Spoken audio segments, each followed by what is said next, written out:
안녕하세요. 닥터 부자아빠입니다.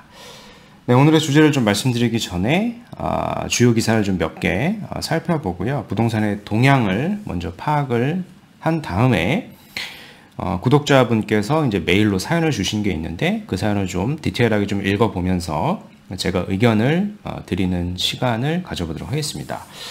먼저 첫 번째 기사를 같이 한번 살펴보도록 하겠습니다. 첫 번째 헤드라인인데요. 4월 서울 아파트 매매가 20개월 만에 최다치이다. 거래량 회복 3개월째 2,000건이 넘었고요. 특히 이제 강남권, 1급지라고 할 수 있는 지역들의 호가나 실거래가들이 지금 좀 많이 올랐죠. 이런 지역들은 매매가 자체가 20억, 30억씩 넘어가는 지역이니까 한번 거래가 되면 사실 호가나 실거래가들이 몇 억씩 이렇게 올라가는 그런 지역입니다. 일부 전문가들이 이런 얘기를 했었죠. 거래량이 이렇게 3개월 동안 상승을 하고 나면은 요거를 확인해서 주택을 매수하자 이런 의견을 하신 분이 있는데 물론 맞아요. 그 시점에 우리가 거래량을 확인을 하고 이제 매수는 할 수 있는데 어떤가요? 지금 시점에 이렇게 거래량이 올라서 그 특정 지역, 특히 상위급지라고 할 수 있는 지역을 매수하려고 하면은 적게는 2억, 많게는 5억씩 올라 있는 지역들이 대부분입니다. 그죠? 그래서 우리가 이렇게 통계 데이터를 확인을 하고 특히 거래량이 올라가는 걸 꾸준히 확인한 다음에 저점 매수를 하는 거는 사실상 불가능한 거죠. 통계 데이터는 항상 이렇게 후행하기 때문에 그런 겁니다. 그죠? 거래량이 여튼 지금 3,000건이 넘었는데요.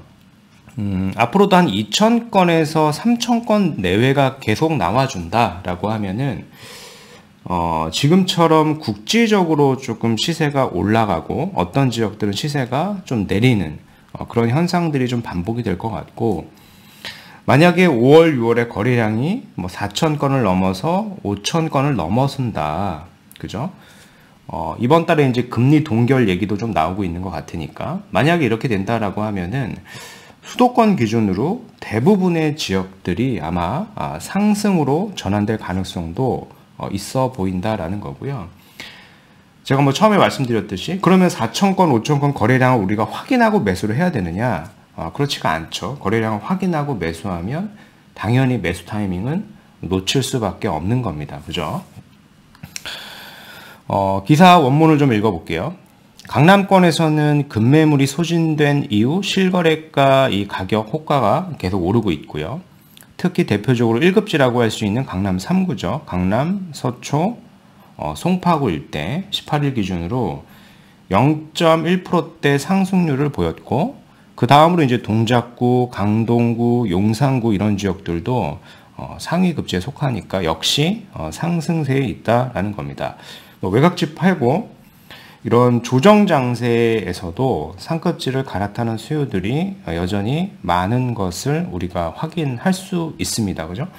상급지를 갈아탄다라고 하는 거는 무주택자가 가는 게 아니죠. 기존의 1주택자가 내가 하급지를 갖고 있다라고 하면 좀 매도를 하고 혹은 두 채를 매도를 하고 이렇게 상급지를 갈아타려는 수요들은 지금과 같은 시점에도 계속되고 있고, 그런 것들을 누군가는 또 받아주기 때문에 호가들이 다시 올라가고 있다라고 보셔야 됩니다. 근데 다만 이제 대외 경기가 아직은 좀 많이 불안하죠. 불안하다 보니까 이게 거래가 돼서 전고점을 뚫고 계속 상승할 것 같지는 않습니다. 대외 경제적인 부분 이슈 등이 해결이 돼야 금리를 포함해서 다시 대세 상승장이 올 수 있을 것이다 라고 생각이 됩니다. 아직은 좀 조심스러운 구간이라고 좀 판단이 되고요. 여튼 이제 금리 인상의 어떤 악몽이 끝나나 기지개 켜는 주택 경기 이런 헤드라인도 나오고 있죠. 그러니까 주택 사업 경기 전망 지수인데 이게 100 이상을 올라갔습니다. 서울 같은 경우에는 지난 4월에는 터무니없이 낮았죠. 7, 80 정도였는데 이게 서울 같은 경우에 이 전망 지수가 많이 개선이 된 거를 볼 수 있겠고요. 그게 이제 금리 인상에 대한 어떤 마무리 단계 이런 부분들이 좀 선 반영이 된 게 아닌가 좀 싶어지죠. 게다가 이제 하는 금통위에서는 이번 달 이제 25일이면은 회의가 있습니다. 통화정책 방향을 결정하는 회의가 있는데, 이게 이제 동결에 대한 얘기들이 좀 나오고 있습니다. 물가 상승률이 사실은 뭐 하늘에서 예상하는 수준에서 좀 부합이 된 거고, 정부에서도 지속적으로 경기 둔화가 우려되다 보니까 금리를 사실상 올리는 게 더 부담인 그런 상황이다라고 볼 수 있을 것 같고, 그래서 만약에 또 동결한다라고 하면은 3.5% 수준에서 다시 동결이 되겠죠. 한편 이제 청약시장입니다. 청약시장도 서울 핵심지를 얘기하는 게 아니라 경기도죠. 용인, 광명에 이어 인덕원도 청약시장이 상당수 살아났다라는 기사입니다. 의왕시 내선동에 있는 인덕원 퍼스비엘이라고 하는 단지가 사실 분양가가 싸지가 않습니다. 평당 분양가를 보면은 한 2,886만 원이니까 전용 8사면 이제 34평이지 않습니까? 34평이 10억 후반이고요. 뭐 옵션 등을 하게 되면은 11억에 육박을 합니다. 이미 주변에 있는 뭐 한 3년차 정도 된 엘센트로가 있지 않습니까? 엘센트로의 가격, 시세와 크게 차이가 있지 않은 가격의 분양가가 나왔는데, 사실 인기는 좀 많은 것 같아요. 그래서 요 분양 성적을 좀 확인하면은 이 해당 일대 그리고 수도권 일대 아파트 어떤 분양 시장의 어떤 바로미터가 되지 않을까 싶습니다. 뭐 여튼 뭐 입지는 굉장히 좋은 지역이다 보니까 해당 지역의 분양 성적을 한번 우리는 모니터링 해볼 필요가 있는 지역이다라고 좀 판단이 됩니다. 오늘 이제 구독자 사연을 같이 한번 읽어보도록 하겠습니다. 안녕하세요, 닭붐님. 세종시에 거주 중인 50대 중반 주부입니다. 첫째 자녀가 강남구 역삼동에서 직장을 다니며 주변 이 원룸에서 자취를 하고 있는데, 임대차 만료 기간이 다가오고 월세 비용도 20만 원 정도 추가로 인상될 것으로 예상되어 집주인 통보를 이미 받았다라고 하셨고요. 이참에 거주와 투자로 집을 알아보고 있습니다. 가진 자본이 한 1억이기 때문에 충분하지는 않아가지고 직장하고는 많이 멀지만은 부평에 있는 소형 아파트를 한 3억에서 4억 뭐 대출을 끼고 혹은 뭐 전세를 끼고 매수해가지고 뭐 거주하고 투자를 해결하려고 할지, 아니면은 그냥 직장 근처에서 뭐 지금처럼 작은 빌라나 오피스텔을 다시 전월세로 계약을 해가지고 2년 후 가격이 하락하면 다시 매매 타이밍을 잡을지 고민입니다. 일단은 만약에 직장의 위치가 강남이 아니었다라고 하면은 요 선택지가 사실은 괜찮은 선택지라고 저는 생각을 하는데요. 마지막 이 선택지는 저는 추천을 드리고 싶지는 않고요. 지금 시점에요. 다시 전월세를 계약한다? 저는 그렇게 추천드리고 싶지 않습니다. 이게 우선순위가 가장 낮고, 뭐 여튼 내가 강남에 직장이 아니었다라고 하면은 요것도 이제 선택지가 될 수는 있었는데, 여튼 지금은 강남에 직장을 가지고 있지 않습니까? 근데 부평에서 내가 출퇴근을 한다라고 하면은 굉장한 로스가 많이 생길 겁니다. 특히 이제 나이대를 좀 확인해 봤을 때 사회 초년생일 가능성이 높은데, 직장에 이제 많은 어떤 에너지를 쏟아야 되는데 출퇴근 시간을 봤을 때 너무 그런 것들이 이제 로스가 되면은 직장 생활도 쉽지 않아 보인다라는 생각이 들고요. 제가 이제 지도를 좀 살펴봤습니다. 요 부평에서 부평구청역을 한번 제가 찍어봤고, 여기서 이제 강남역까지 우리가 지하철을 타고 간다라고 하면은 지하철만 1시간 이상 걸리고요. 뭐 우리가 이제 집을 구할 때 뭐 지하철에 아파트가 붙어 있는 건 아니지 않습니까? 이 주변 위치에 있을 텐데 가는 거리도 있을 것이고, 직장도 강남역에 딱 붙어 있는 게 아니라 거리가 있을 텐데, 이런 거를 따져봤을 때 편도로 보면 뭐 거의 한 1시간 30분 이상, 그죠? 왔다 갔다 하면은 2배니까요.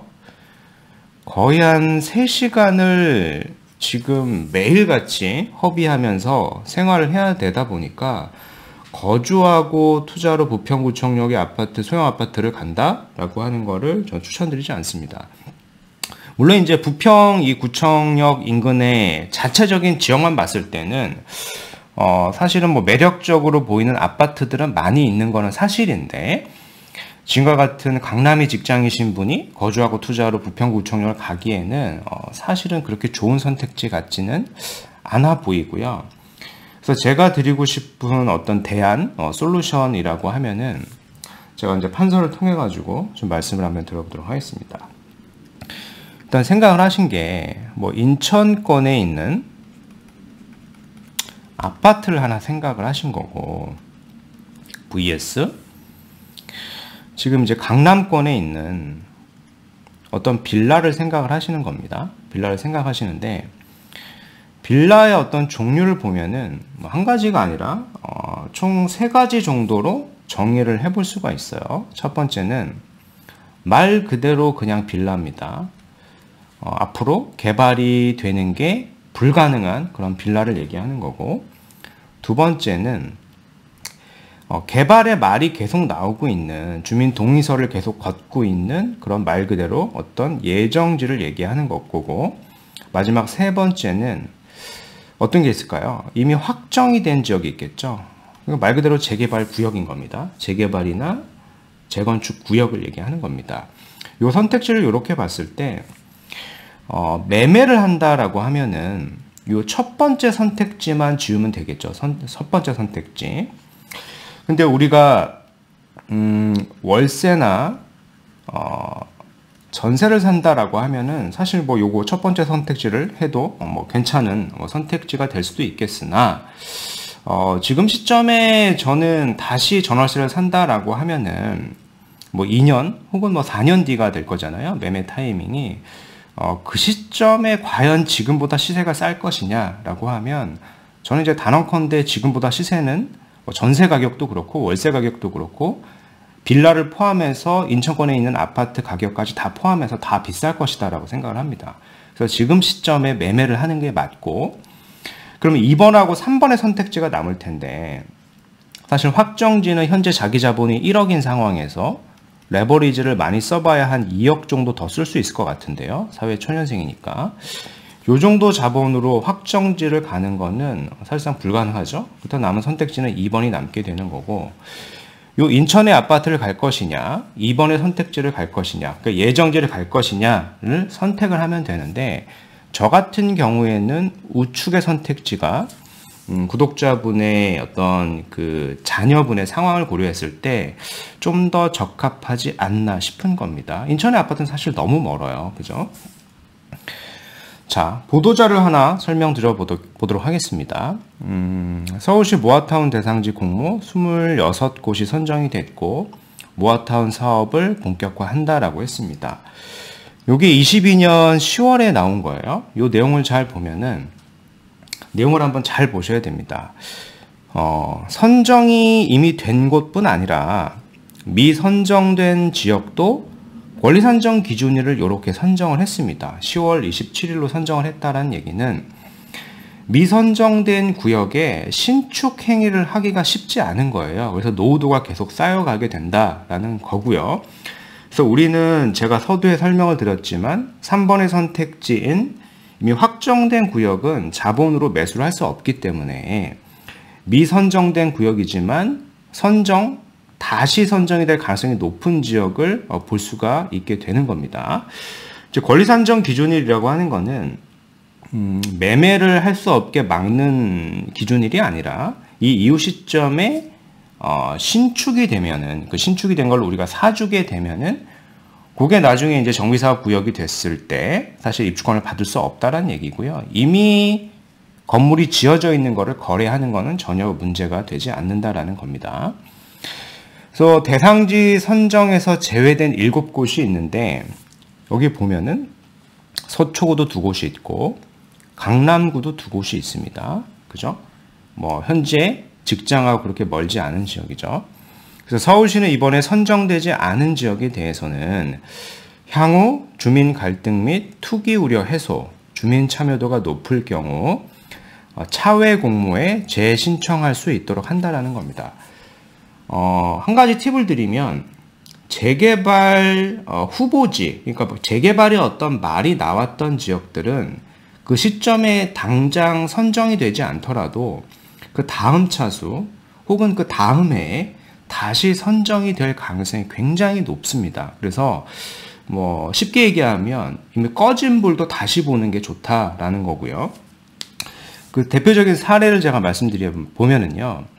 사실 강남구 일원동 일대 대청마을이죠. 여기도 제외가 됐다가 이번에 다시 선정이 됐습니다. 발표가 됐죠. 그래서 강남도 모아타운 일원동 대청마을 최종 선정됐습니다. 사실 여기는 선정이 되고 나서 굉장히 비싸졌기 때문에 매매를 할 수가 없고요. 그러니까 선정이 된 구역을 우리는 살 자본이 없다 보니까 아직은 미선정지지만은 강남권에 있는 이 일원동 모아타운 대청마을처럼 다시 선정이 될 가능성이 굉장히 높은 지역을 보시면 되는 거예요. 그런 지역 중에 한 곳이 이쪽에 있다라는 거고요. 서초구도 있고 강남구도 있고 뭐 직장이 강남구니까 강남구를 제가 예로 들어서 좀 설명을 드려보면은 요런 지역도 있죠. 역삼역 요 아래쪽에도 있습니다.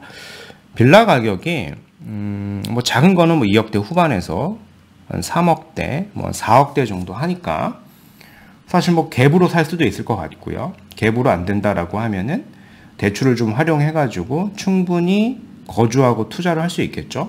우리가 별도로 또 원룸에서 살아가게 된다라고 하면은 임대차를 맺는다라고 하면은 월세 비용도 무시 못할 지역이니까 뭐 이런 선택지도 있다라는 의견을 한번 참고해 보셨으면 좋겠고요.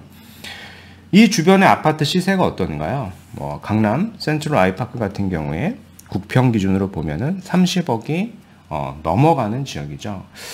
그래서 강남권에 있는 이렇게 정비사업 예정지를 우리가 사서 특히 이제 가능성이 없는 지역이 아니라 가능성이 높은 지역을 거주하고 투자로 보고 나서 향후에 구역 지정이 되면은 사실 뭐 개발이 완성까지 가지도 않아도 됩니다. 구역이 지정만 돼도 사실은 시세는 많이 뛸 수도 있다라는 얘기를 좀 정리해 드리도록 하겠습니다. 그래서 오늘 말씀드린 내용을 좀 요약을 해보면은 강남구 역삼동에 이제 직장인 분이신데 1억 자본으로 거주와 투자 지역 문의를 주셨어요. 그래서 말씀하신 어떤 부평의 소형 아파트 거주와 투자로 나쁘지는 않으나 직장과의 거리가 너무 멀고요. 그 투자성까지 좀 고려한다라고 하면은 그렇게 썩 좋은 선택지 같지는 않다. 그래서 저라면 뭐 강남구 역삼동 일대도 이렇게 정비사업 추진 중인 구역이 있고 아마 일원동 사례처럼 이미 권리산정 기준이 나와 있다 보니까 신축행위가 어렵고 노후도는 계속 쌓일 겁니다. 그래서 동의율이 확보가 되고 다시 신청을 해가지고 재선정될 가능성이 좀 매우 높다라고 보고요. 그래서 강남권 이런 정비사업 예정 빌라는 사실은 금싸라기와 같은 거예요. 왜냐하면은 향후에 이제 신축의 아파트가 될 수 있는 유일한 재료이기 때문에 그렇습니다. 사실 뭐 자녀분께서 일반적으로 아직 사회초년생일 텐데 근로소득을 열심히 저축해가지고 강남권의 아파트를 살 수 있다? 사실은 거의 불가능에 가깝거든요. 그래서 이런 어떤 선택지도 있다라는 의견을 한번 참고하셔가지고 뭐 인천의 아파트도 나쁜 건 아니니까 서로 잘 비교를 하셔가지고 의사결정을 한번 해보시는 시간을 자녀분하고 같이 가져보셨으면 좋겠습니다.